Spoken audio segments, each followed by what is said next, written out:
Welcome, everyone. It's my pleasure to be here today with Marsha Foley to talk about trust in innovation, compliance for regulated industries, particularly as AI comes more and more to the forefront. There's a whole lot of excitement around the technology, and there's also a whole lot of questions about the implications around our data. And today we have answers for you. So without any further ado, I will hand it over to Marsha Foley to introduce herself. Thank you, Marcus, and thanks to everyone for joining Sauce Labs webinar today. My name is Marsha Foley, and I am pleased to be here and share more information about the Sauce Labs compliance program journey. If people would like to participate in this poll, it might help frame what I'm going to discuss a little bit about the past 6 years at Sauce and our compliance journey. Top 2, type 2, and I don't know are the primary answers. That's cool. Well, we got a lot to talk about. Okay, great. So in 2019, Sauce embarked on a very rigorous compliance program. It was announced in January that by the end of December, we would have SOC 2 Type 2. We had no compliance department. We had never gone through an external audit, and we had a brand new CISO. I joined that team of one, and we started with a SOC 2 Type 1, which is a point-in-time audit. And that's where you compile all your documentation and you sit with the auditor for 5 full days. And you just have to prove on that date you have policies and evidence for questions that might be asked. We learned a lot from that process, which allowed us to launch into preparation for SOC 2 Type 2, which allows that group of auditors to go back over a 1-year period and ask you to pull up logs from February, access control lists from March, any random date, any topic that they're interested in. It's much more rigorous. It's definitely a cross-team effort. And it's not something you can prepare for in advance. It's almost as if on the fly, you have to be ready to pull up that evidence. That was incredibly informative for us. We did certify in that first year in December of 2019. That allowed us to move into 2020 and think about ISO 27001. Our goal there was our European base was expanding. We had data centers in Europe. We had a large customer base. And SOC 2 is typically considered a North American standard. It's administered by the American Institute of Certified Public Accountants. ISO, differently, is a global standard, international standard, and it's more pertinent in terms of information security than operating controls.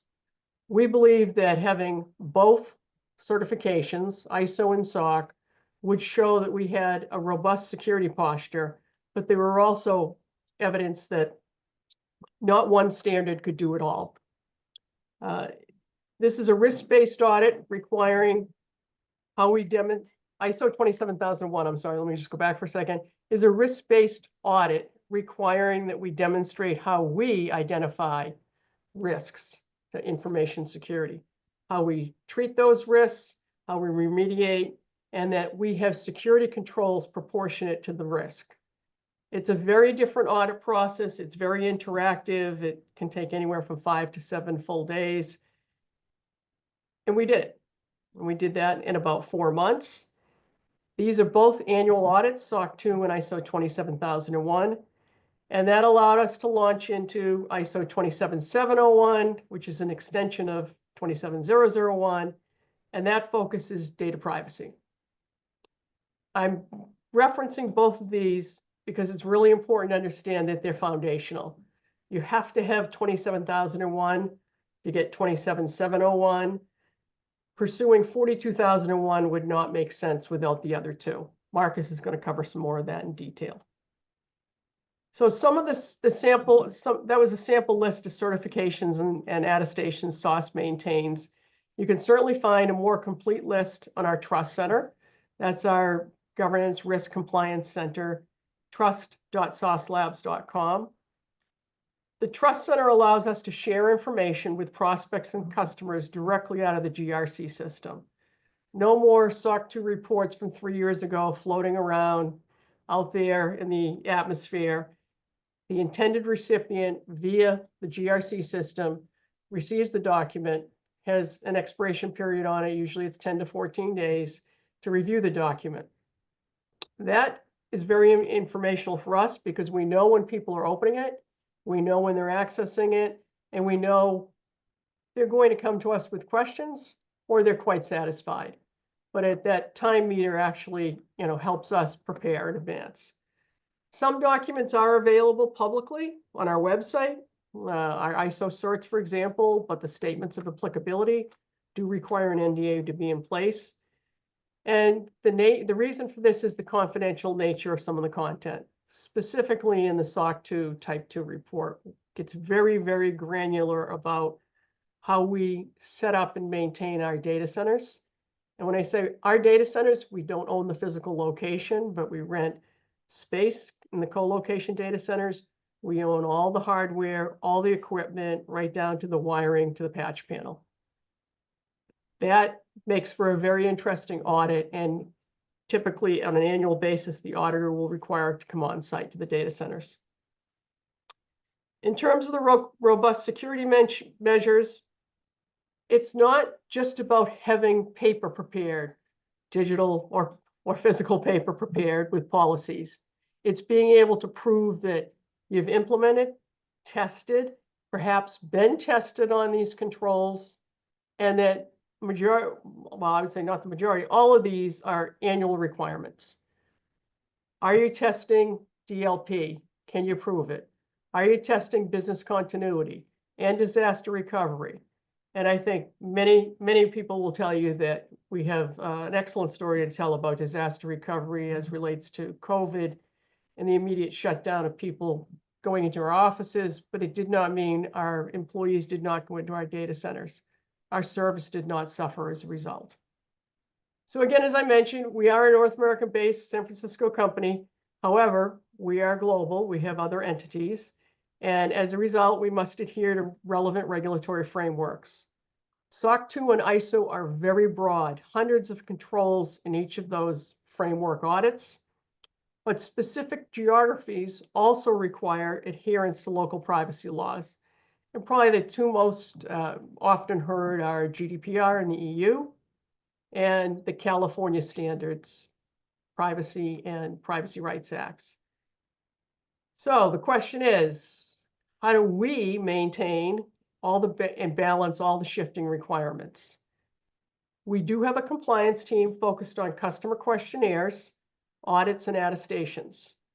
We have a data privacy council attorney in the EU, an employee of SOS, and we engage with a data protection officer in Berlin who notifies SOS when changes must be implemented. A recent example of the work done between our Data Privacy Council and the DPO is the implementation of DORA, which I have here on this slide. So a little bit about documentation. Compliance is heavily oriented towards documentation. It's also understanding the changing needs of our customer base, the changing requirements of our platforms, our technology, but it's really about knowing what we have, what we've done, and what we need to do to address the future. One of the things that I think we would say we're most proud of is the implementation of this trust center, which I hope you'll visit. It's designed to more efficiently provide customers with documentation. No more, can I get this? Can I get that? There was a lot of back and forth prior to the implementation of the trust center. I just want to see this policy. I don't want to read through the whole SOC 2 report. Perfectly fine. We now have a mechanism by which those requests can be made and those policies can be sent to the intended recipient. And then if there's a requirement for follow-up, we're absolutely happy to comply with that request. So audits don't just happen for a couple of months of the year. It's an ongoing, working on multiple audits and attestations over the course of a year requires us to continuously review documents for accuracy. Our commitment is an annual review of all our policies, annual pen testing of all our platforms, and annual data privacy and security awareness training for our employees. It's not a seasonal activity. And we have our audits spaced out. Actually, we're starting in August with preparation for ISO, but then we'll follow up with the internal, the external audit, and move right into SOC 2 in the fall.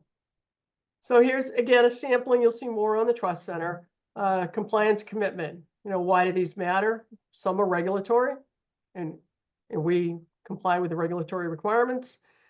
Some, like being a member of International Association of Privacy Professionals, allows us to stay up with changing regulatory requirements. We participate with Cloud Security Alliance. That's the logo in the middle there for the STAR Level 1. On the CSA site, we post the Consensus Assessment Initiative Questionnaire, otherwise known as the CAIQ. We post that for each of our platforms. It's available for anyone to review. It allows you to go in and learn more about Sauce Labs and the specific platform, whether it's visual, mobile app distribution, error reporting, etc. As you can also see, we're heavily focused on regulatory requirements for financial services customers. KY3P, just down in the left-hand side, that was originally S&P Global, and that attestation was a consortium of financial services companies that actually came together and said, we need a different level of audit. That SOC 2 is great, ISO is great. We need to get more granular with what matters to us on the financial services side. So we participate in that. We have several of our larger customers expect that on an annual basis. And then FSQS, which is relatively new for us. We worked on this over the course of a few years. It's an EU financial services qualification standards, and we've recently become registered with that entity. So our compliance journey to date has been very evolutionary. As I mentioned, I took you back to 2019 for a reason. Everything is foundational, and they're building blocks. Every audit, every remediation is a learning opportunity for us. Now we're going from evolutionary to revolutionary. Pursuing ISO 42001 will not afford us the period of time that we've had in the past to build on SOC 2 and ISOs. We now need a strong foundation, which we will complete by the end of August. We've already engaged with our ISO auditor to come in and do a gap assessment. The gap assessment will allow us to review the 38 controls required for ISO 42001 and build toward those requirements, as opposed to building and then thinking about those requirements. So as I mentioned, this is upcoming over the summer. Marcus is going to cover more about why compliance for AI specifically matters to SOS and what some of the core responsible AI practices are. The goal is to enhance customer confidence and trust. For our customers, as well as our own company, it's risk mitigation.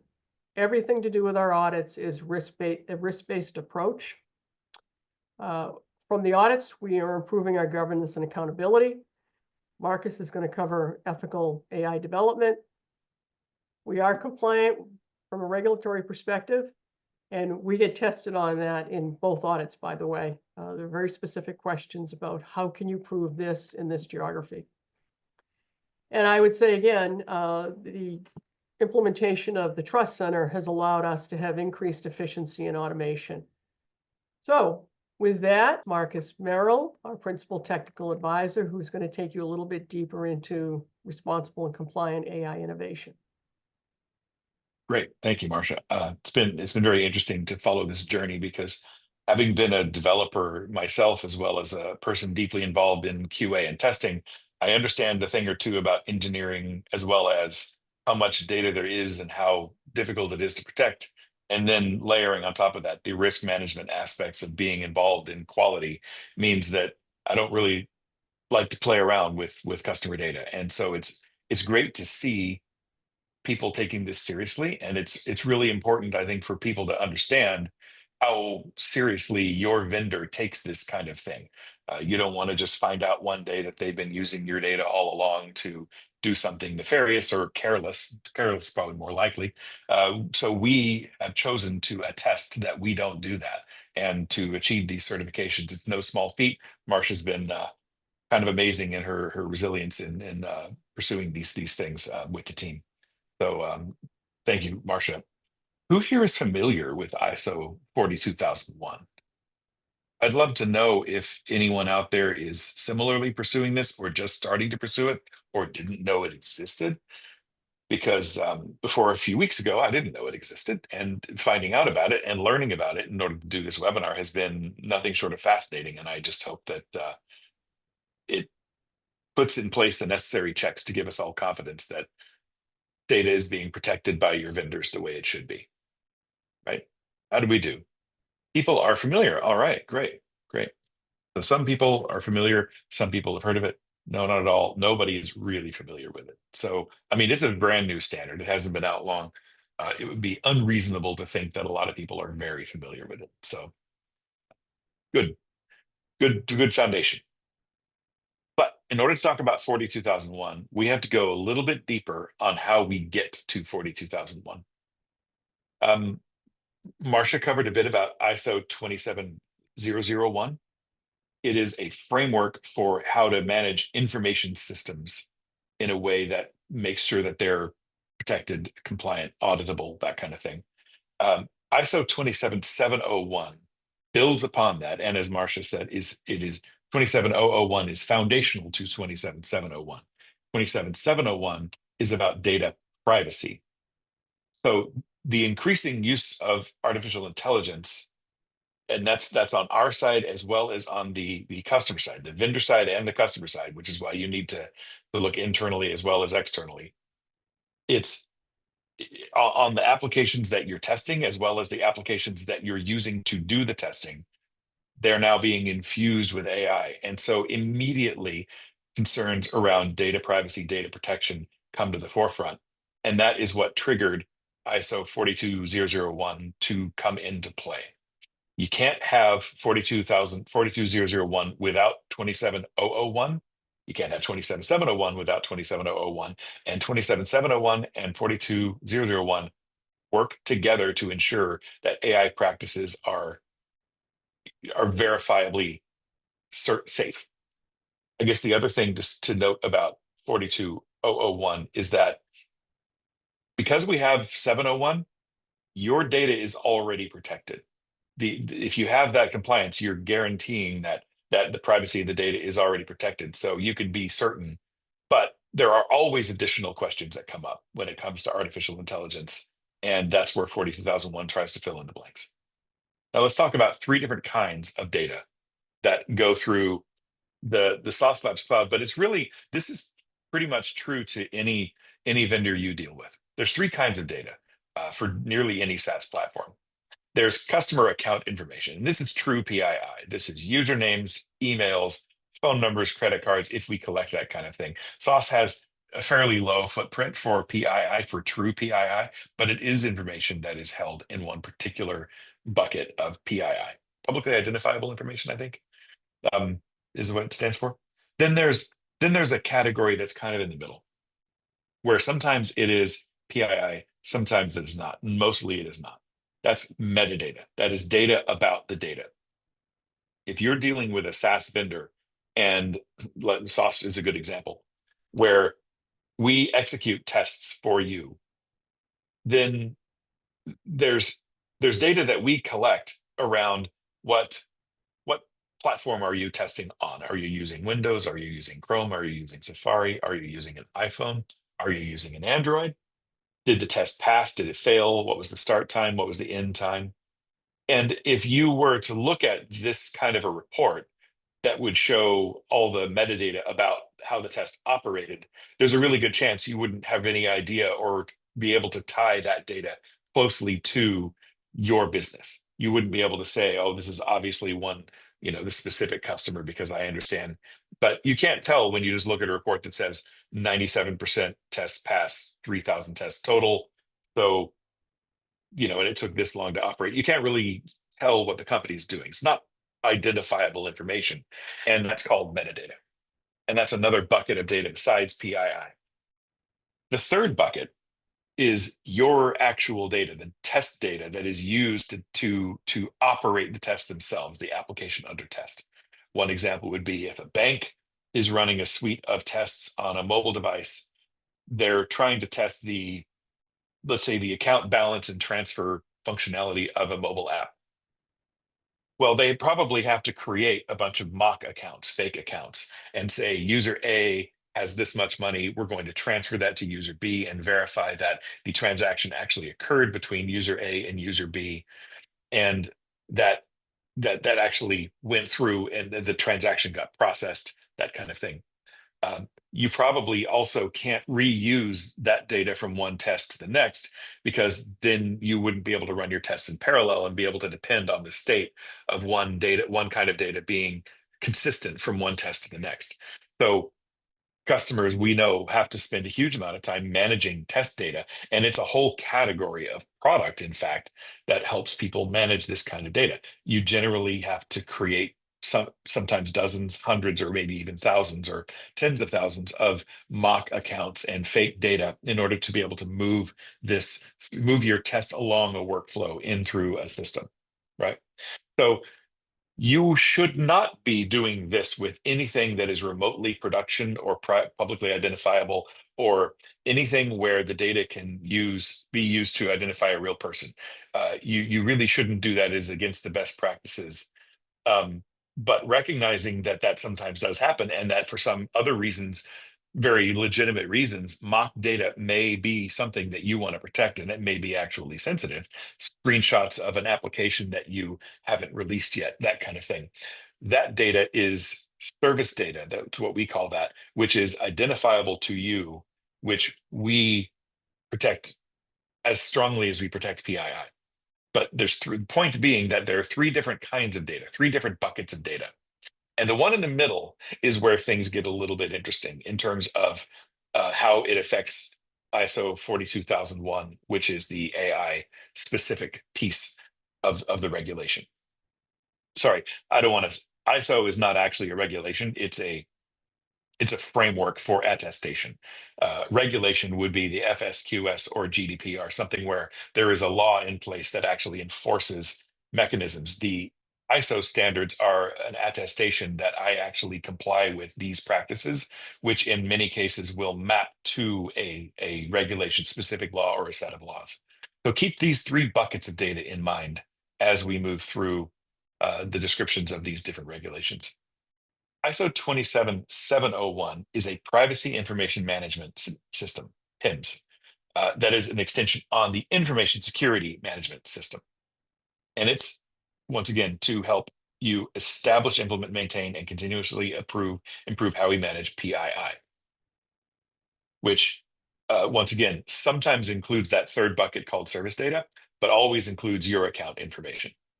And the reason that 27701 matters to our customers is that you want to be able to have trust and confidence that we are handling your data in a way that is absolutely sensitive. Once again, it helps us to meet regulatory requirements, and it aligns with major privacy regulations around GDPR, CCPA, which Marsha covered earlier. And it makes, if we say that we are compliant with this and we have a certificate for it, you can say with confidence that we are adhering to these laws, these regulations. But the main thing to me is that it mitigates risk. As a QA person, that's my whole job, is to mitigate risk and make certain that we have confidence that the vendor we're dealing with is being responsible, and that the risk of a breach or something like that is very, very low. The risk of not only a breach is low, but the risk that if there is a breach, it will actually affect us in a material way is low. And it gives you clear accountability and lets you know who and how to hold people responsible. We believe also it gives us a competitive advantage because we work very much with regulated industries in healthcare, fintech, banking, and commerce, and all sorts of applications where there's never a question of how the data needs to be treated. It's only a matter of whether or not we adhere to these certifications and that you can trust that we're doing it properly. Many vendors out there in the testing space are still catching up to this part of the industry, and we're very proud to sort of be the leader in this front. Also gives you a competitive advantage to know that you're working with a vendor that has this kind of compliance and that your data will always be protected. So the way it works for us is that it ensures that when we collect the data, that it's collected lawfully and for a defined purpose. We don't collect anything we don't need, and we don't collect anything that we don't need to serve you better. We don't do anything with that data except serve you better. So we have very strict controls on who can access it, how it's stored. We also have the ability to process it individually. So we understand how to process the requests, including access, rectification, and deletion, so that you can be confident that your data is being handled properly, and that if there is a breach, there is a clear and practiced plan for any privacy incidents. I have actually worked for companies where there was a disaster recovery plan, which did not include the recovery piece. It just included the protection piece. And we never actually did drills on the recovery. And here we have a clear plan for it. So it's been great. And then we design our systems for this privacy going in. We don't release a feature and then wonder how we're going to protect the data. It goes in from the very beginning of product design all the way through to how we release it and talk about it in the market, and how we measure it when it goes out. And this will continue to be a practice that we employ rigorously as we move through. And as Marcia said, we regularly audit these things. We have to be certain that we can defend this position and be in this situation, and give you the trust center and give you the documentation and do the attestation that we want anytime. And we also, make sure that that this is a little bit repetitive, but it bears repeating, that the breach response is pretty comprehensive, and it will include any type of data that is in the environment. And this will also include AI as a necessary piece of remaining compliant with 27701, in addition to what we're going to do for 42001. We manage your data's privacy with the highest international standards. As we move through this industry that includes AI, I mean, I don't know if you're like me, but you cannot go to LinkedIn without seeing 50 posts about AI and how everything works. And it seems to be sometimes a little bit reckless. And what we are trying to do is whatever the opposite of reckless is. We're trying to be responsible, and responsible leads to innovation.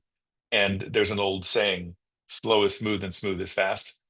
That is how we are able to get the right product to market at the right time, be absolutely confident that it complies with all that you need it to comply with, and that we're going to be able to keep iterating upon that and keep staying innovative, and not ever have to backtrack and wonder what happened because we missed a particular piece. We design it all into the place, into the features. And since we're transparent about it, we're holding a webinar specifically devoted to this. Since we're transparent about it, we can ensure that you have confidence, and that you should also hold any other vendor you work with, especially around AI, accountable for this level of transparency and compliance. And we also view our customers as strategic partners. We're not just an appliance that you throw tests into that give you data back. We are a trusted partner in helping you with the strategic management of your data as it applies to testing, as well as the testing practices and strategies themselves.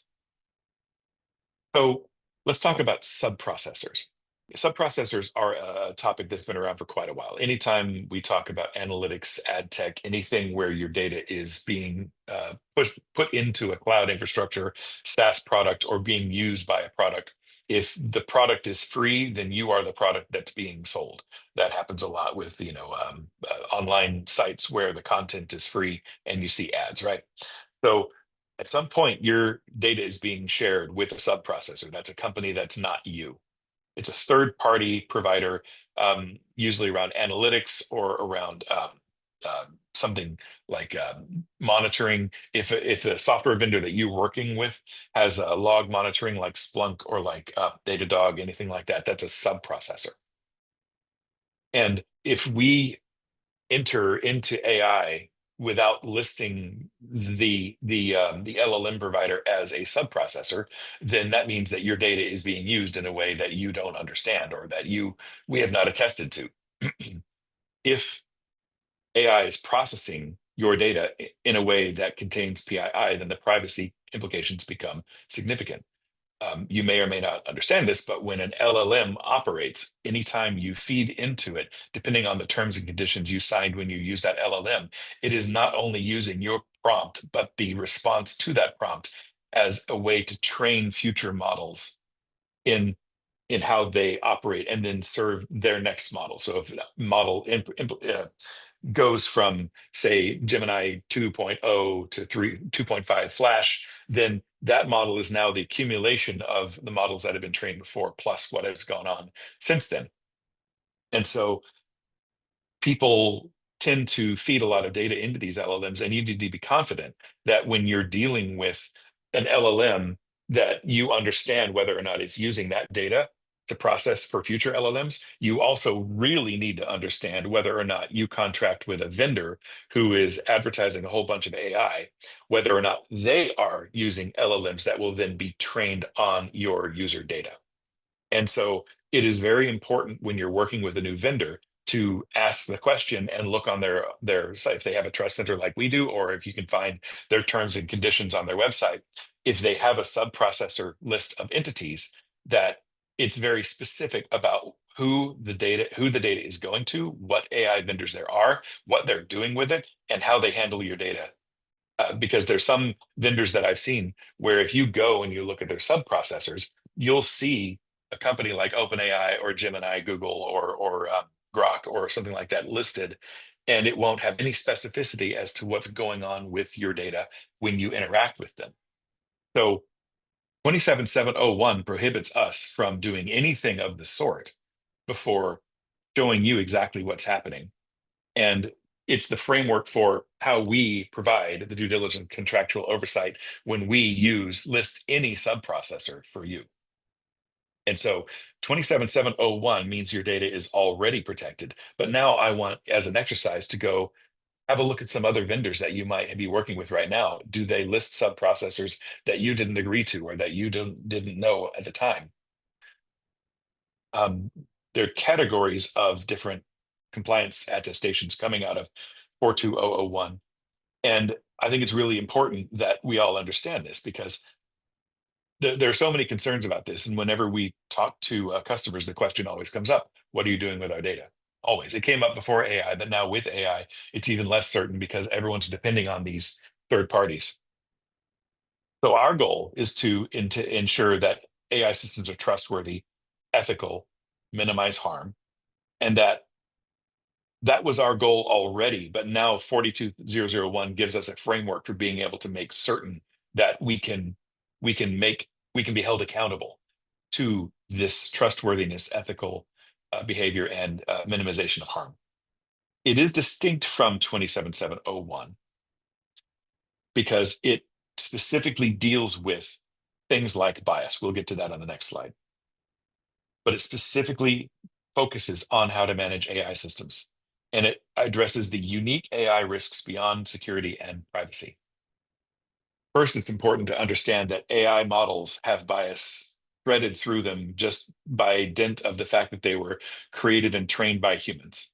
To be honest, I don't think that LLMs would be as interesting or useful if they didn't have some amount of bias. But at the same time, that bias can actually be detrimental to certain populations or certain activities.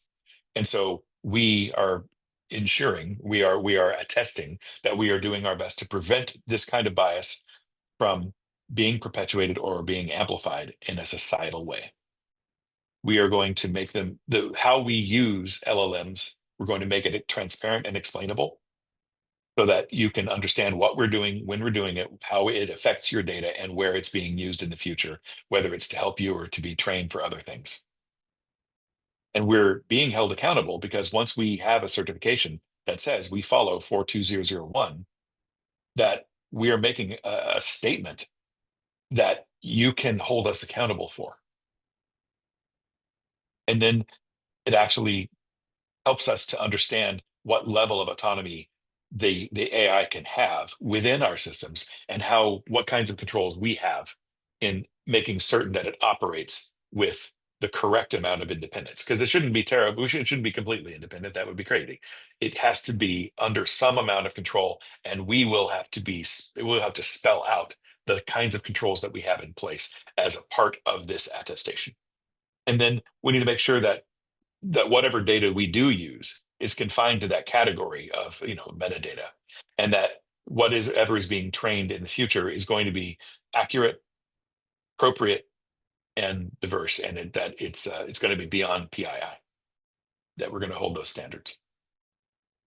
If we leverage AI for internal processes, that means to optimize test environments, to do smart analytics on non-PII test metadata, 42001 guides the responsible development and deployment as well as disclosure of how we do that. If it is a customer AI initiative, something that we do on your behalf, a user's behalf, it helps us understand the robust governance our customers need for their AI within our cloud. An example of this would probably be something like the MCP protocol that everyone's talking about lately, and agentic AI, where there's going to be times when Sauce Labs actually hosts the large language model, and then there will be some times when the user hosts the large language model, the LLM, and that LLM interacts with Sauce Labs via API or other mechanism. And then 42001 will help guide us in exactly how we handle these things. So we need to do a risk assessment. We need to make sure that there is always, always human oversight, and that we ensure appropriate intervention where AI is involved, and that we're continually monitoring and assessing the performance and impact of our AI systems. And then we have this all integrated in our governance trust center, so that when we demonstrate to you that 27001 tells us how the information security is being managed, and then 27701, which ensures privacy of data, and that builds upon 001, that this is all extended to 42001 to ensure that it all tells a coherent, cohesive story, that the data protection is paramount. It is the top priority as we move forward into this new world of AI and compliance. So I've left us a few minutes for Q&A. I would like to know if there are any questions out there now. How can I ensure that my data is not being used to train other customers' AI? Because of ISO 27701, you are already under the protection that says that we absolutely cannot, in any way, forget AI, forget not AI. We are prohibited from letting your information, your data, commingle with that of another customer. So I wouldn't say it goes without saying, but I would say that because of 27701, you can already hold us accountable that that is not happening. What we will do with 42001 is ensure that there's kind of no way it could happen under normal operating procedures. Marsha, there's a question in the chat from Vincent. He says, what criteria do you use to test AI to ensure the results are not biased? That's a very good question. I actually had a similar. Well, that I think is more on your side of the fence. Could be. Mostly because this will be part of the preparation. The internal audit will be conducting in August with the auditor to understand 38 controls and requirements for 42001. So I would not be able to answer that today, but I think I would be able to in September. All right, I can take a swing at how I think it will be mitigated quite a bit. I made a reference earlier to agentic AI. And the good thing about agentic AI, as we've been playing around with it quite a bit, is that you can use an AI agent to very much constrain and confine the context window of an LLM session to the data at hand. So as we know, probably part of the problem with bias in AI is that it comes from the fact that the model has been trained to be a companion, and so first of all, it's biased to want to help you. And so that's one bias. The other bias comes from the fact that it's been trained on all the works of Shakespeare, Encyclopedia Britannica, IMDb, as well as The Onion and Reddit. So it's got a lot of data in there that's naturally going to cause bias, especially as humans were involved in deciding what goes in and what stays out of the model.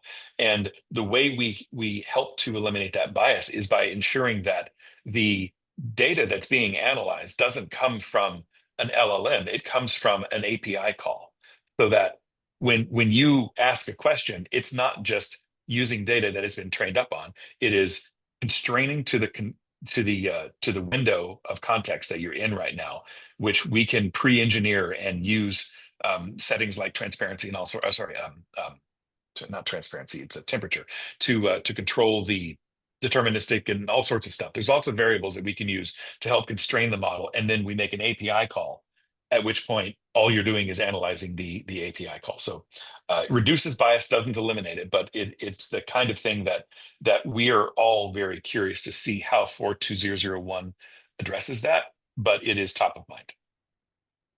Marcia, in your experience, what is the most difficult part of a compliance initiative, like from a customer's perspective? It's no different for me at Sauce than it will be for you at a different company, whether you're very small, which we are, or very large. I think the most important, absolutely first critical item is agreement, and that's stakeholder engagement. Why are we doing this? When are we doing this? Who is doing this? So there's a timeline, an allocation of resources, there's shifting priorities. It might change the roadmap. It might change engineering team structure. But I think the most important thing is it's not about what the compliance team needs or wants. It's what services the needs of the company and our customer base. So I think going back, in our compliance journey, as I've discussed, the hardest part is getting started. And the getting started part is going out to all the different stakeholders, some individually, some in small collaborative groups, and just putting everything on the table. Is this doable in this time frame? What are we giving up to achieve this? Do you have authorization from your executive team member to make this commitment? Because it's not just done by the compliance team. It's a complete cross-team effort across the board. And I think that, as I said, my experience here for I've been here 8 years, but 6 years in compliance, getting started is the toughest part. But once you get started, you've got to move fast. You don't just kind of plod along. You have to seize the momentum and gain traction right away. Right. That makes sense. Um, so if someone is dealing with a vendor and they say that they have SOC 2, I'm assuming type 2, but let's say SOC 2, and that also covers ISO 27001, let's say, for example, is that accurate? Should you trust that? Absolutely not. I would consider these two critical framework audits. They can be considered as companions, but they service different parts of your business and controls. So for us, as I mentioned, we went after SOC 2 first. Is probably 65% of SOC 2 pertinent to ISO? Yes.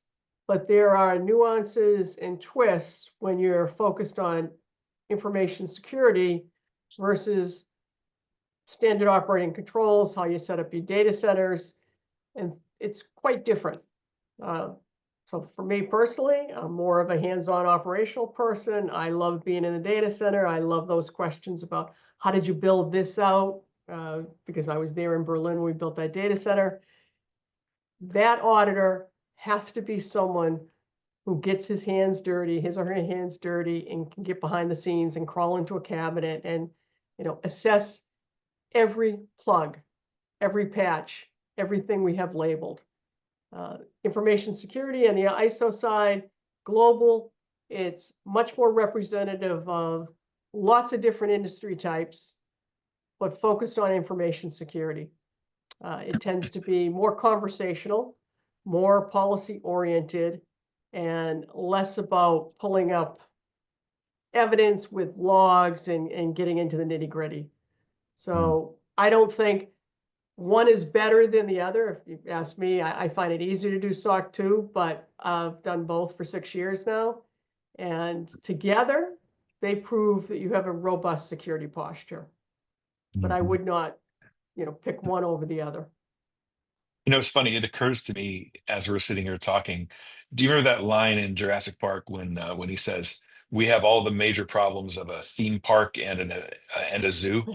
I was just thinking about the fact that we've got thousands and thousands of phones, iPhones and Android, and Right. and Mac ARM, all sorts of stuff in data centers that we rent. And it feels like we have all the major challenges of any SaaS software company, as well as any cloud vendor provider. And that's a lot. Yes, Yeah. our solution is quite different with the real devices and Hmm. requires very granular controls in terms of everything from the way we charge, label, rack and stack our phones. It's just very, very particular. Hmm. Yeah. So there's a question I think we could both probably take a stab at it, is from Vincent. Should guardrails be embedded in AI? It's a very open question. So like broad, I mean, the answer is it's obviously yes, but like I'm curious to hear your take, and then I'll speak up. Well, I've lobbied for this internal gap assessment with our auditor for this exact purpose. My preference would be, as we're embracing AI and want to be a leader in the market in the testing space, that we build to comply, not to slow down our development efforts. So I fully expect that there will be guardrails as a result of ISO 42001. Yeah. Well, I think that if you talk to a bank and you say the letters A and I together, they're going to stop you in your tracks and say, "Are you compliant? Are you complying with?" And so we don't have a choice. We have the glorious, wonderful problem of having some of the largest companies and customers and banks in the world that depend on us. And if we didn't have that, we might be a little bit more freewheeling, but we do enjoy the position of having to serve that market, and we're very happy to do so, because it means that you can rely on us with absolute confidence. As to the larger question of guardrails in AI, I mean, if we're talking about the whole sentient singularity, all that stuff, like I'm not even going to get into that. What I do know is that the LLMs that are commercially available that people use right now, they have a high incident, and actually, if you read the latest news, a growing incidence of hallucinations. They're actually getting worse, not better. Right now, that's probably going to change, but right now, they're getting worse, not better. And their ability to be deterministic, which means to give you the same answer every time you ask the same question, is actually dropping. So I think absolutely guardrails should be embedded in AI, because right now, they're not trustworthy enough on their own. And so what we are trying to do is understand the balance between using them in a responsible way and making them actually useful, as well as making sure that they are compliant, and that we are absolutely protecting your data as we work with them. So um, absolutely, guardrails should be embedded, and you should understand not only what those guardrails are for your organization, but the vendors that you contract with, what are their guardrails? Because one thing that I think is kind of a top problem that's not talked about very often is the fact that right now, when you have a conversation with something like ChatGPT, it costs them more money to answer that question than it costs you to pay for the service. So even though they have huge numbers of users, they're losing money at a rate that outpaces the ability for them to pull in money, which means at some point the price is probably going to go up. And if you are working with a vendor who heavily uses these tools and you're paying a certain price for it right now, you can't depend on that price staying the same in the future. And if you are embedding AI into your product, you can't rely on the ROI calculations you're doing right now to stay what they are over the next couple of years. So it's a hyper changing industry. Things have changed twice since I started writing the slide deck. So it's things are changing constantly, but this conversation is not going anywhere, and we need to make sure that data privacy is held, as soon as is held at a higher standard than just getting something out the market. And with that, I think we can wrap up. Marcia, it's been great. Any parting words? Any Thank final you. thoughts? I guess what I would say, to go piggyback off your last comment there, Marcus, is if you're not actively engaged with Sauce now, follow us. We've got a lot of exciting things going on behind the scenes. It's an ever-changing landscape with AI. It's a totally different compliance program and initiative. It requires us to be leading the pack and not catching up. So I'm excited to partner with Marcus and get there first.